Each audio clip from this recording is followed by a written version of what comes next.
I'm very excited to have it on my finger. It's like, fuck you, I have an Oura ring. I do have lots of thoughts, so we're gonna share those just to give kind of my initial review of it and if I think it was worth it. I am officially an Oura ring owner as of right now. So let's do a little bit of an unboxing here. Oh, this beautiful thing. Yes, it is. Here it is, baby. I've been wanting this for so long. I'm gonna put it down so you guys can see.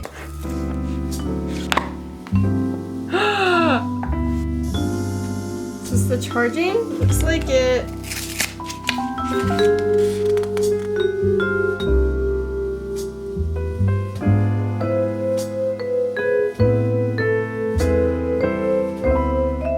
Okay, so here it is, guys. It's finally on my finger. I do have to say I'm like really excited about it, but a lot of the like excitement isn't gonna come until like 2 weeks and then 2 months into wearing this because it has to learn stuff, you know? So like I won't have the data for like my sleeping and stuff until I sleep. I won't have the data for my cycle until like 2 months in, I think it said. So I think I'm gonna wait this out like 2 weeks before I even do an update, before I even like do my review and stuff. But it looks good. I'm happy. I'm very excited to have it on my finger. I originally sized it for my pointer finger. That's what I thought I wanted to do, but actually I think it looks a lot better on the middle finger. I wasn't gonna do it on this hand. I know that like it says you should do it on your non-dominant hand, but I'm not having my Oura ring on the same finger. I'm gonna get my engagement ring. So this is my jewelry now, and I'm just waiting for my ring. We only need 2 big important rings in our lives. This is mine for right now. Also, I think it's kind of funny if I flex one off with this hand. It's like, fuck you, I have an Oura ring. So this is what we're doing, at least for right now. But for now, I think I like it. I think I like it on this hand. It is a little bit more bulky than I thought. Like a lot of people say that they don't notice it. I feel like I'll definitely notice it. Yes, I'll get used to it, but like it's definitely obvious it's there. Also, like the indentions of the other fingers, I feel like that'll have like a long-term effect.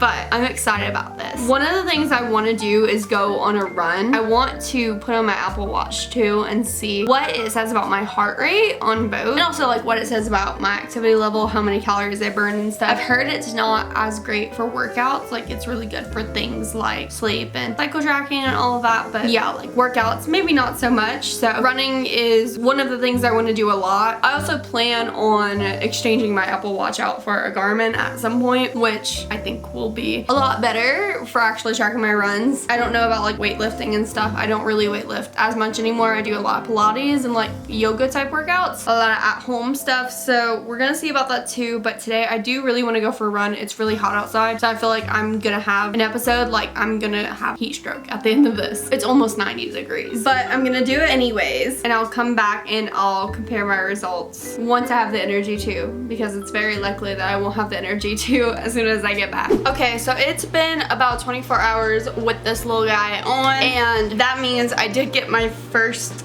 scores and everything. So this is the homepage. I kind of like showed a little glimpse of it yesterday, I think, but essentially up here, this is where you see like your scores and your like big picture stuff. Then we have our activity goal, we have our heart rate, again the readiness score, and then we have a timeline of kind of the stuff that we did, like when we slept and what we ate. So I put my activity goal originally at 10k steps, but I think I'm gonna keep it at 7k because this is just the baseline, and I feel like I can't hit 10k steps most days, but I feel as though I could hit 7,000. One of the most insane things about this part is the inactive time. I've been inactive today for 7 hours. That just makes me feel disgusting. I did get an activity score yesterday, but I'm sure it's not like super accurate because, you know, I didn't use it the whole day. But like all of these elements you can go into and you can see like all these details on. So this was yesterday. My activity score was 94 and I only had 2 hours of inactivity. Obviously, considering like I was home since I got it. So that's one of the factors, is like how much you're active versus inactive. If you're moving at least a little bit every hour, if you're meeting your daily goals, what your training frequency is, your training volume, and your recovery time. So there was no way for it to do recovery time or training frequency, training volume. I didn't meet my daily goal because I had set it for 10k. And I think that's kind of cool that it changes like what each day, like because I put it for 10k yesterday, it still says that, and then today it still says 8k.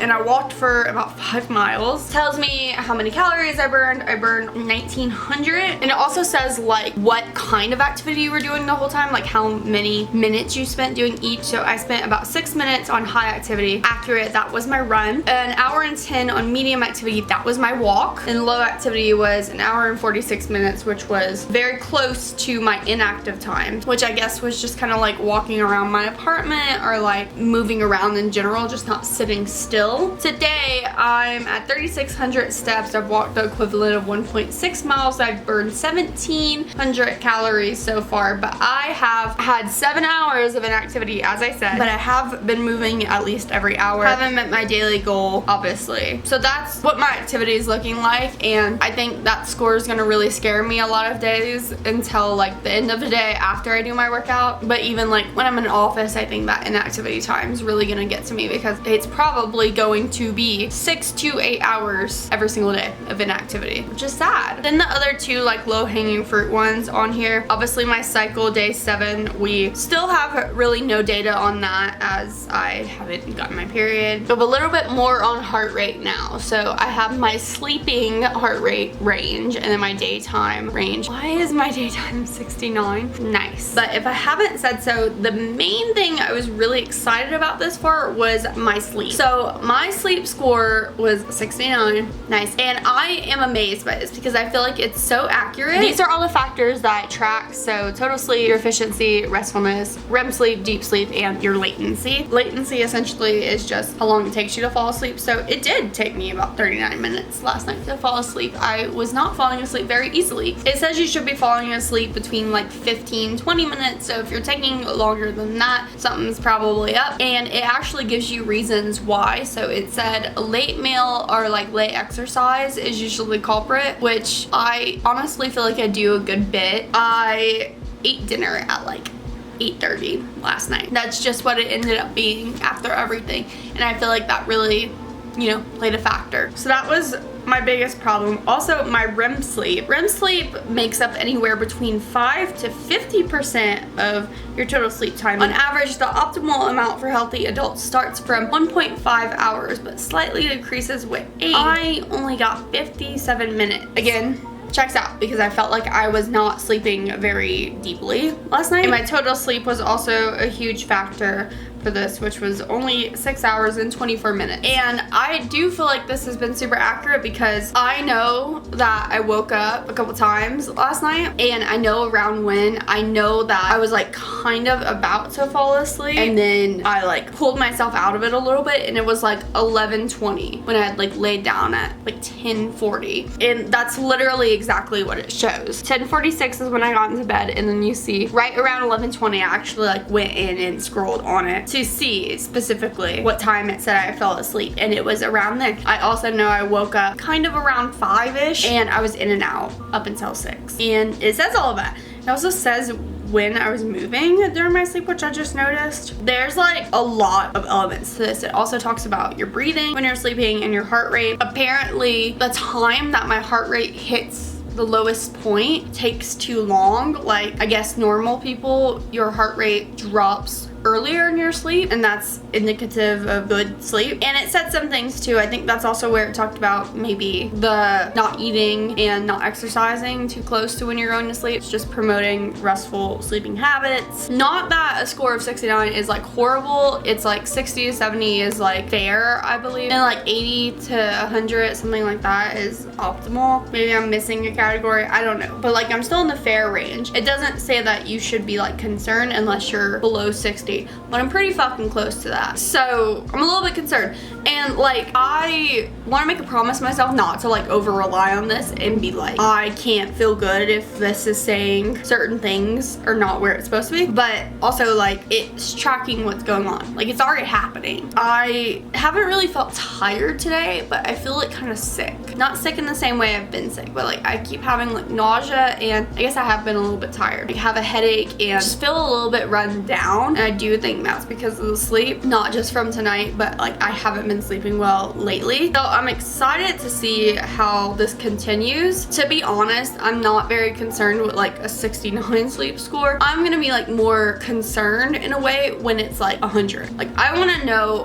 what I did specifically on those like 95 to 100 days to see if like I really do have to be super hardcore about it to get that kind of score, or if it's just like some slight adjustment of habit, because I think I tend to be harder on myself with stuff like this and think that I'm doing everything wrong. But like I don't feel great today, even with just that score. I can't imagine it being much lower. Like I would really have to sleep dog shit for it to be much worse than what it was. But anyways, let's go into the readiness score. So the readiness score is a little bit higher. I had a 74, which still not amazing, but better. It does tell you what you should pay attention to, and I have paid attention to the recovery index. This is what I was saying. So this is the timing of my lowest heart rate at night. Alcohol, heavy meal before bed, or late exercise can keep your heart rate elevated longer by speeding up your metabolism. So that's what I think went wrong because I ate too late at night. And then, you know, my sleep wasn't so great. We already went over all of that. So yeah, I pay attention for those. And then everything else is like good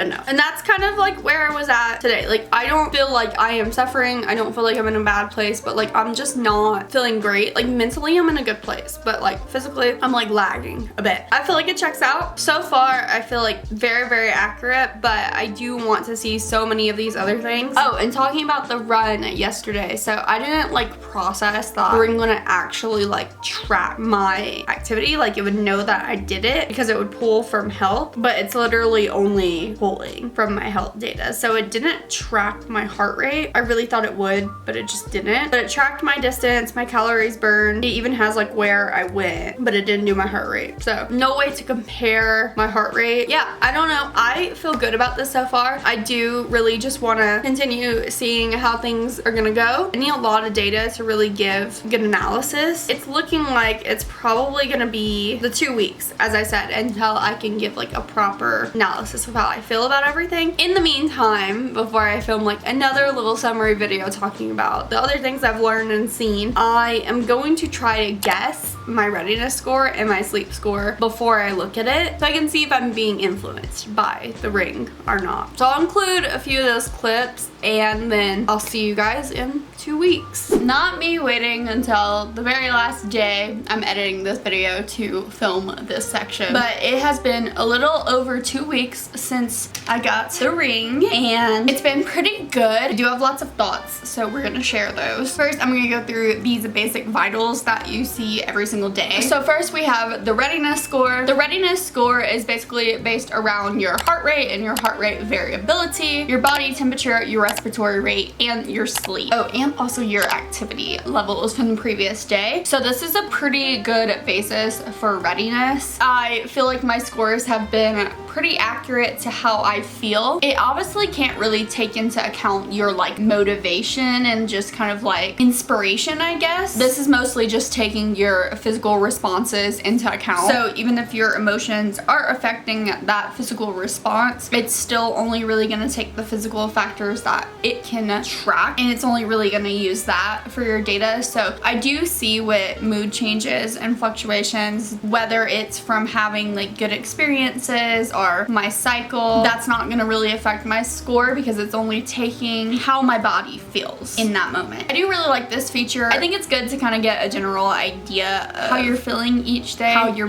body is responding to different things that you're doing. But for me, this is one of those factors I could take it or leave it. I don't want that kind of thing getting in my head too much and telling me how to feel about my day, especially because it already is telling you all the factors that are broken down into that number. So a readiness score is like a B. That's about how I feel about it. I'm not like this is a game changer, but it's definitely not a bad feature. Next we have sleep score. So your sleep score is made up of your bedtime, your wake up time, your total sleep, time in bed, deep sleep, REM sleep, light sleep, sleep efficiency, latency, average oxygen saturation, your timing, and your heart rate.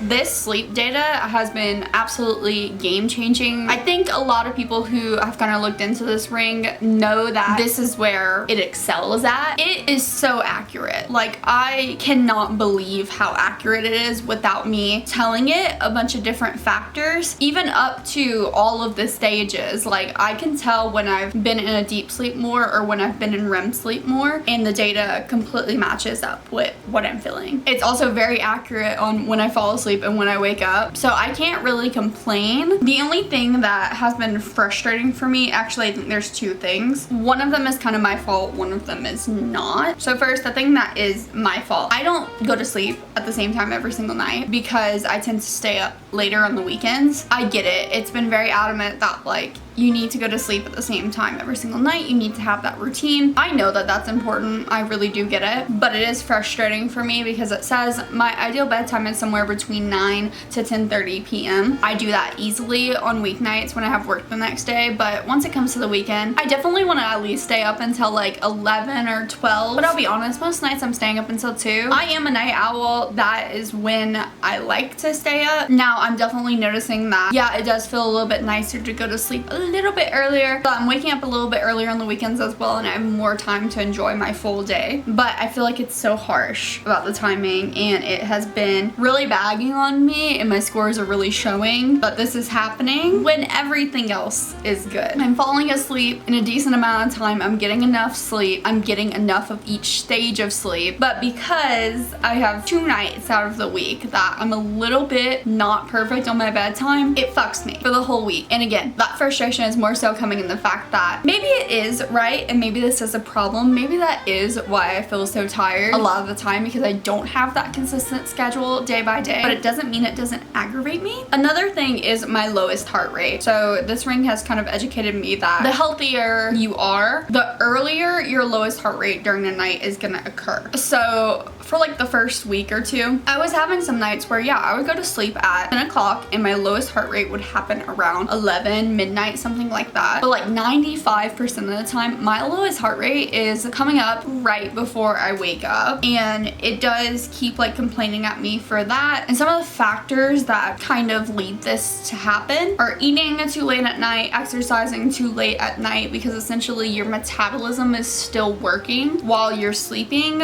So your heart rate's still staying high. I have been so meticulous about this, not eating late and not exercising late, and it's still happening. So that's just one of my little pet peeves. I don't really know what else to do. It's not really a jab at the Oura ring. It's just like, what do I do about this? I don't know. Overall though, I would definitely say that the sleep element is S.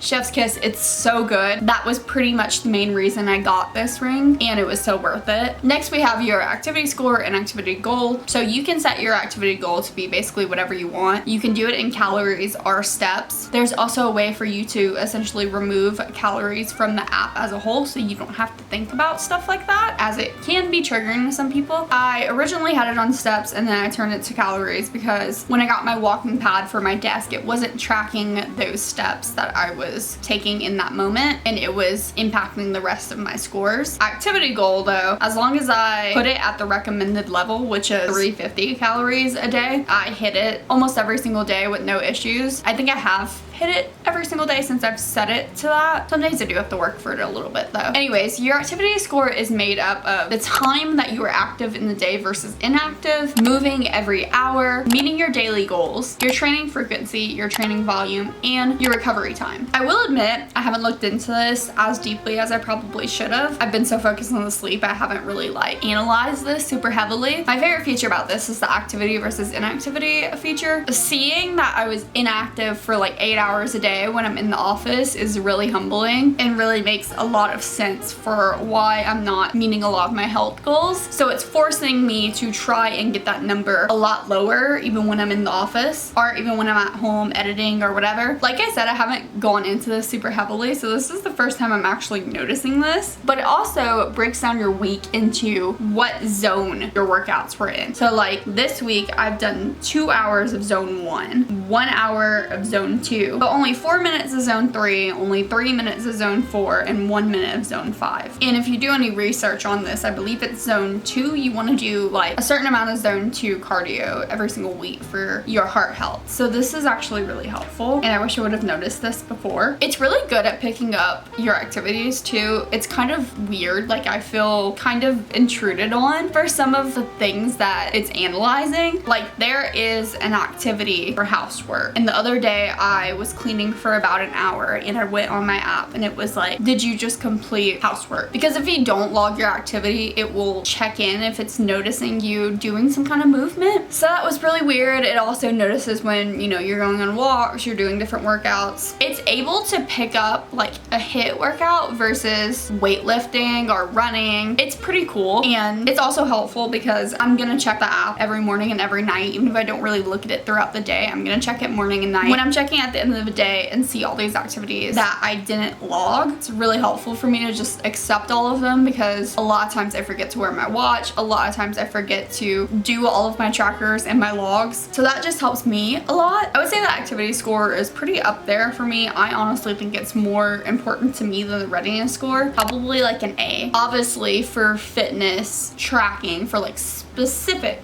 fitness tracking, you're gonna want something like a Garmin or an Apple Watch, but for me this is good enough. We would be talking about the cycle tracking feature next, but I don't feel like I have enough data on that yet to be able to talk about it. It takes about 2 months for it to really start deep diving into that. So if you guys are interested in my review of that, be sure to subscribe and comment down below that you want to see that video. Next we have the heart rate feature, and your heart rate is kind of divided into these different categories: restorative time, stress, sleeping, activity, and daytime. It actually summarizes your heart rate throughout the day into all of these different zones, and it color codes them for you. So it makes it really easy to just look over this and see what different things may be affecting your heart rate. I'm really happy with this feature as well. This was something I was also hopeful about because I've had some issues with my heart over the last few years, basically because of what my Apple Watch was telling me, and my OURA Ring is kind of showing me different numbers than what my Apple Watch was, and it's a lot more comforting for me. We'll talk about some of the details of the heart information later, but just for a general rating of the heart rate feature, I'm gonna give this an A as well. Now, the stress feature. I only got this recently. It takes about 2 weeks for it to start analyzing it, but let me tell you, this has been crazy. It's hard for me to even like sit here and be like, this is super accurate or not accurate, because as it literally says in the details of this feature, it's normal for it to show that you're stressed when you don't feel like you're stressed, because there's different elements of life that can bring up stress, and not all stress is bad stress. But I have had a lot of very stressful situations specifically happen, even times where I have been very near panic attacks in the last few weeks, and it has accurately shown that. So as far as I know, it's pretty good. It does a really good job at also summarizing your recent days. So kind of similar to the activity levels, it'll tell you how much you were stressed and how much you were restored throughout the most recent week. As you can see, I had some very stressful days Wednesday, Thursday, and Friday. For Thursday, I was stressed for 4 hours and 15 minutes of the day and only restored for 45 minutes. There are gaps in it that I don't really understand why. It says that it's normal. That happens if you're not wearing your ring or if you're sleeping, but it has dropped like hours when my ring has been on and I'm awake, so not sure. It also makes perfect sense to me that I would be stressed out for like 4 hours in a day because I'm a very anxious person, but also sometimes I'm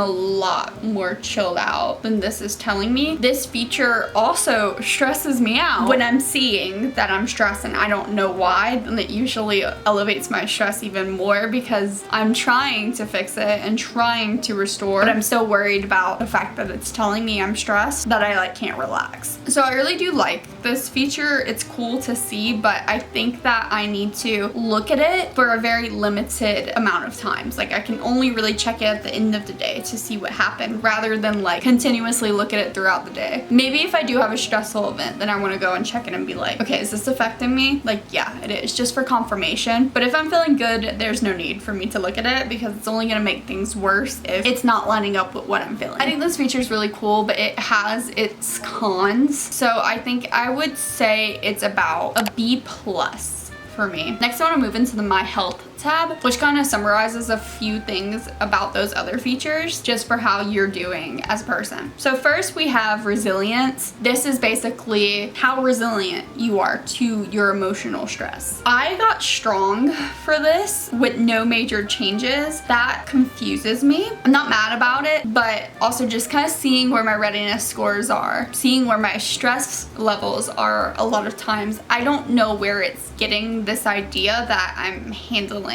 my stress well. I guess maybe when other people have a day where they're stressed for 4 hours, their readiness score and their sleep score just like tanks. And mine doesn't. Mine is just about the same, and I think that's just because I've been stressed out my whole entire life. So maybe I am resilient to stress, but I do feel like the fact that I am so stressed out all the time, even though I've always been stressed and like this is my normal, I feel like it means I'm not really resilient to it. I don't know, does that make sense? It's hard to explain. I don't really know why that's where that is at, but I'm not mad about it. Kind of similar thing to the stress feature. I don't really understand it, nor do I know if I agree with it, and it also kind of just makes me feel weird, but I'm glad to see it. Next we have heart health. I was really looking forward to seeing this, and I feel like my results for this have really cleared a lot of things up for me. So after about 2 weeks, it will give you your cardio capacity based on your activity. So I started with high cardio capacity, but then it was like, to really make sure that this is accurate, do a walking test. I did a walking test, which was about 6 minutes of just brisk, normal walking, and immediately dropped down to low. So that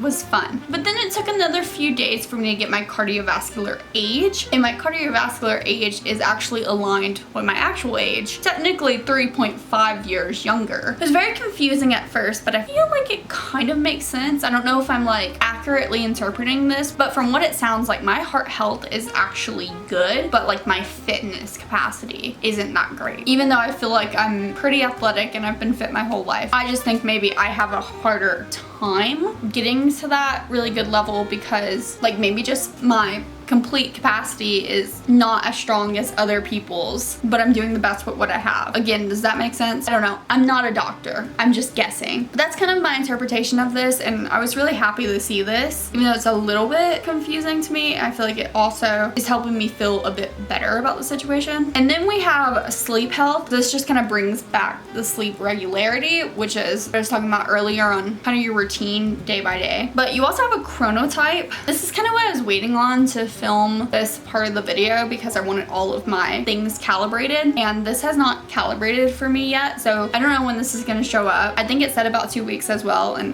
I still haven't gotten it, so I can't even like give an accurate judgment on this, but I don't know, we'll see. So that covers about everything that you can see in the app. There's a bunch of different views, there's a bunch of different like elements that you can really look deep into if you like click on them and go through your graphs and everything. But overall, I like a lot of elements about this. I don't think it's necessarily as impactful as I thought it was gonna be. The first week or so when I only had the readiness score and the sleep score, I was feeling very negative about this and was almost regretting the purchase because I felt like it was telling me a lot of stuff that if you were already self-aware and paid a lot of attention to how your body felt, it wasn't telling you anything new. But once it starts getting all these other things calibrated about you and kind of starts correlating them all with each other, that's when it gets really helpful. I still do have a little bit of that same feeling that if you're really self-aware and you track yourself very well, there's a lot of these things you'll be able to see in yourself already. You'll be able to notice a lot of the patterns already. But I also think this takes a lot of work off of your own shoulders and sometimes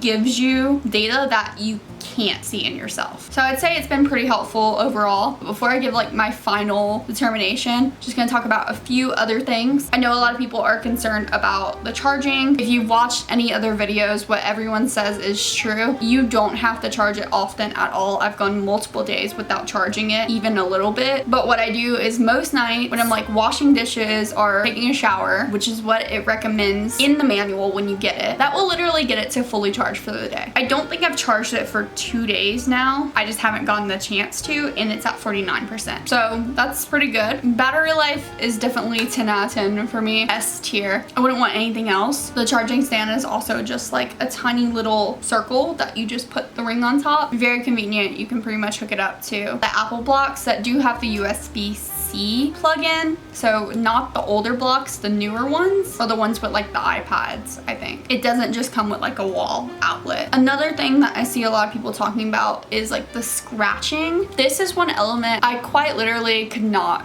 give a fuck about. I'm not the type of person who really worries about that stuff. I don't know why, I just never have been. I'm sure if you look at it really closely, you can tell that I have scratched it a bit. And like I said, it just doesn't bother me. So like, does it scratch easily? I don't think so, but also I don't care enough to try to not scratch it. Like, I just do what I'm doing. And if it's gonna get scratched, then whatever. And one of the other big things I know everyone complains about, what about the fee? What about the subscription? Yes. It is really fucking annoying to have to pay for something that you already bought. That should be the only fee that you have to pay for something. However, this is pretty common in other fitness trackers. If you get like fancy treadmills or like ellipticals, anything like that, a lot of times you do have to pay for them continuously. Fitbits, I think there are some watches you have to do the same thing as well. I've even seen like some cars where you have to continuously pay for the radio. Is it annoying? Yes. It's annoying every time that it happens, but also this is just kind of what the world is coming to, and we've seen it with several other products. Are there other rings that, you know, don't have a monthly subscription fee? Sure, but there's a reason the OURA ring is top dog. At least that's my opinion. So I'm willing to pay the subscription fee. Honestly, what I did was just pay the first year out when I bought the ring. That's an option when you make the purchase. So I'm not even gonna think about it for another year, and I'm probably just gonna do an annual subscription so that I don't really have to think about it too much. Is it annoying? Is it expensive?